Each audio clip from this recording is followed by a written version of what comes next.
People sometimes wonder, how do you objectively tell that you've made progress and that you're ahead of other people?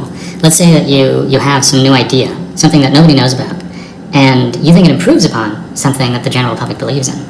To be able to tell that you've objectively made progress, you need to be able to answer all the criticisms people throw at you in response to your theory, to your idea. And you want to, so it's really simple. You want to try to keep the number of criticisms that you can't answer as close to zero as possible. You know, maybe you think, this happens to libertarians all the time, for example. Like, the number one question libertarians get is, without government, who would build the roads?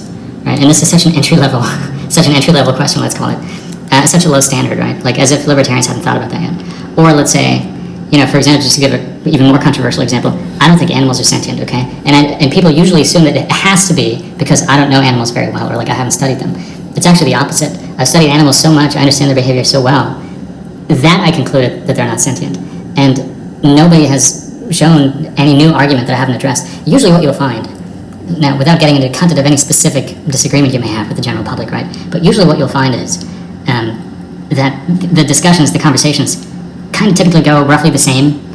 People always start with the obvious criticisms, and then very few people actually make it very far past that. And you get to a point where it gets really hard to like find high quality new criticisms. I'm not trying to portray like myself or others as like being lonely up on this pedestal or something. It's not what I'm trying to say at all. I'm just saying this is how you objectively tell that you've made progress in some area. Is you can answer all the criticisms, or almost all of them, at least.